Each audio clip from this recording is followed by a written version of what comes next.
رضمندو ربیع الاول میں شروع شوا دویم تاریخ دے پدی میاش کی نبی علیہ الصلوۃ والسلام وفات هم شوه دے اور پدی میاش کی نبی علیہ الصلوۃ والسلام ولادت هم شوه دے انشاءاللہ اول چکم دے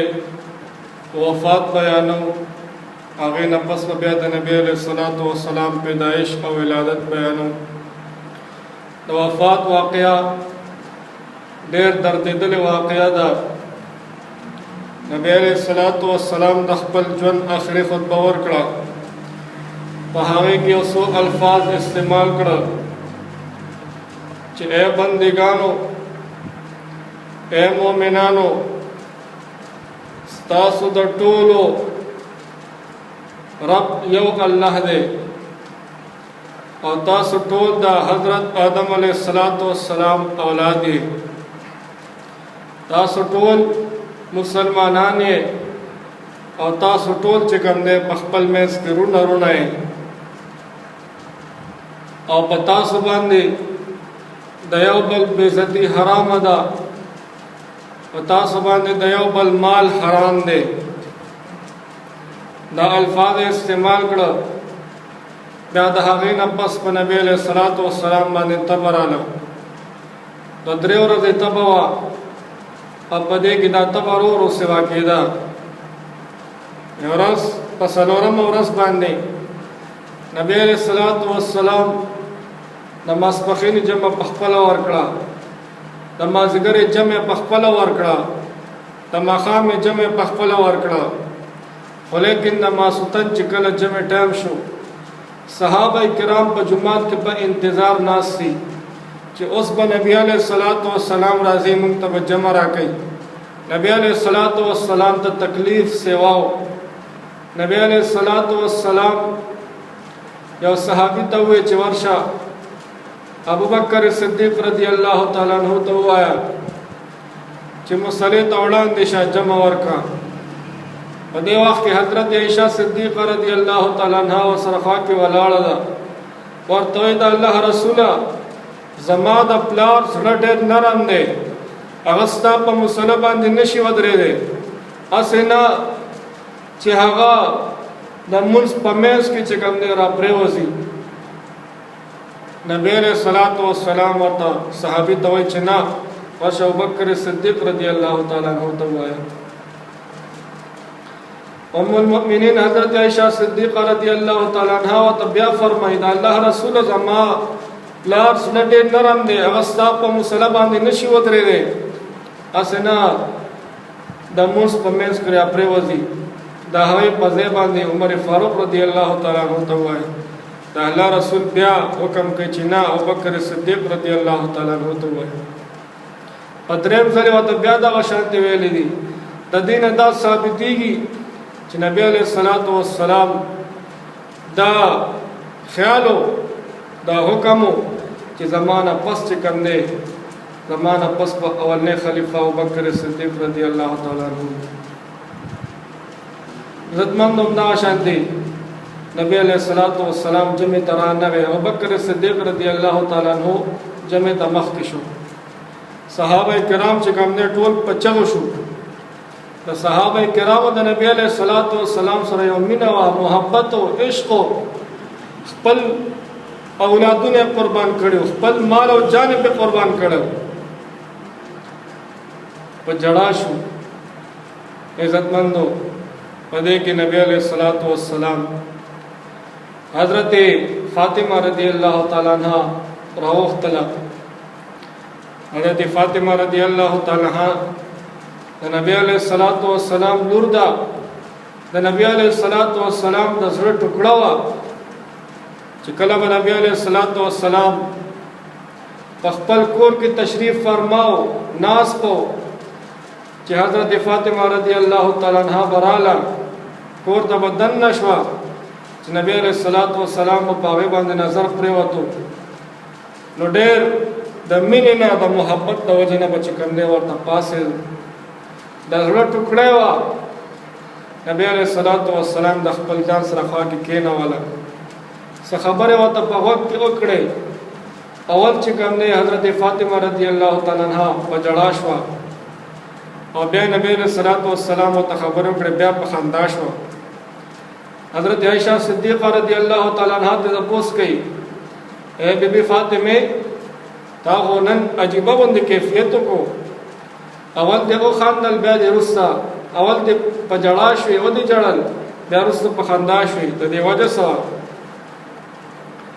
بی فاطمه رضی الله تعالی عنها ورته فرمایي چې نبی علیہ الصلوۃ والسلام ما ته اول خبره وکړه، ما ته ویل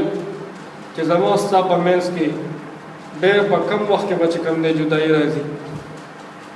نو زه په ژړا شوم، بیا راته دا ویل چې په ټولو بیبیانو کې په ټولو چې کوم دی زنانو کې اول به چې کوم دی ته ما سره ملاوېږي. نو زه په خندا شوم. په دې کې عائشہ صدیقہ رضی الله تعالی عنها فرمایي چې نبی علیہ الصلوۃ والسلام بیماری ډېره زیاته وه. نو په دې کې چې کوم دی ما یو مسواک وکتو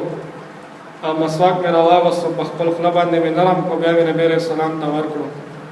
هغه چې کوم دی په خوله باندې ووالو. لږ ساعت بس حضرت جبریل علیہ السلام سره د خپل مرګري حضرت اسرائیل علیہ السلام راځي. اوله چې کوم دی اجازت وغوښتو، نبی علیہ السلام اجازت ورکړو، کمرې ته راغلل. جبریل علیہ السلام نبی علیہ السلام ته وفرمایل چې د الله رسوله اسرائیل علیہ السلام راغلی دی او که ستاسو اجازت وي نو دی چې کوم دی ستاسو د روح اخیستو دپاره راغلی دی. نبی علیہ السلام ته وفرمایل که زه اجازت ورنه کړم نو بیا نو جبریل علیہ السلام ته وفرمایل چې ستاسو د اجازت نه بغیر د خپل کار نشي کولی، دی به واپس ځي. او دا په دنیا کې واحد د الله رسول ته چې ستا نه اجازت غواړي. اسرائیل علیہ السلام د چا نه اجازت نه غواړي. نو په دې کې جبریل علیہ السلام ته وفرمایل د الله رسوله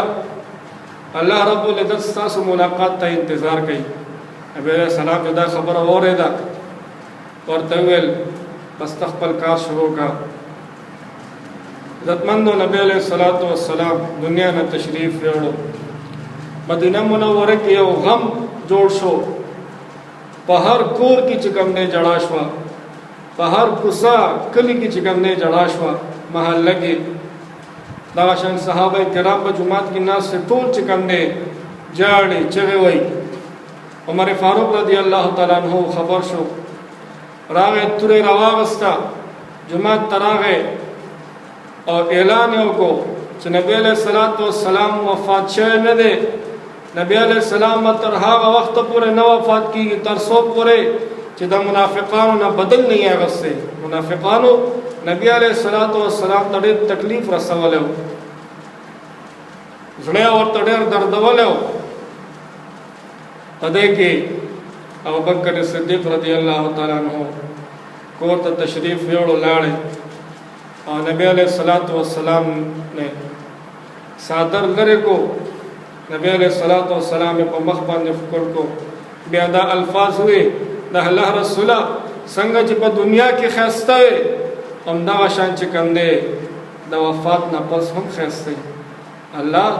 نبی علیہ السلام ته یو حسن ورکړی و،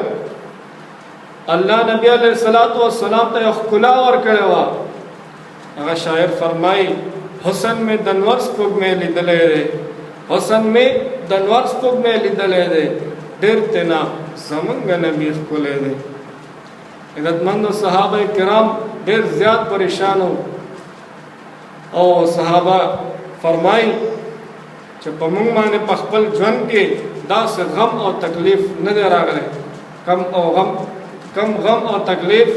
چې نبی علیہ السلام په وفات باندې موږ ته ملاو شو. بیا ابوبکر صدیق رضی الله تعالی عنہ جومات ته راغی او منبر باندې ودرېدو. صحابه کرام ټول ناست دا اعلان یې وکړو چې چې محمد رسول الله والذین معه اشداء علی الكفار رحماء بینهم. د قرآن مجید دا آیت وی او بیا صحابه کرامو ته وی چې نبی علیہ الصلوۃ والسلام د دې دنیا نه تشریف وړی.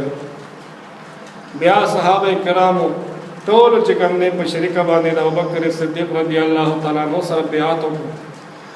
نبی علیہ صحابه کرامو د نبی علیہ السلام سره ډېر زیات مینه او محبت وو. یو صحابي بارک راځي چې هغه په پټي کې چې کوم دی خپل غړي به سره ولې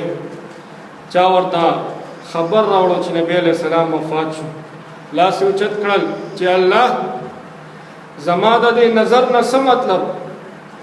په دې سترګو باندې په دې نظر باندې خو به ما خپل محبوب پیغمبر مخ ته کتل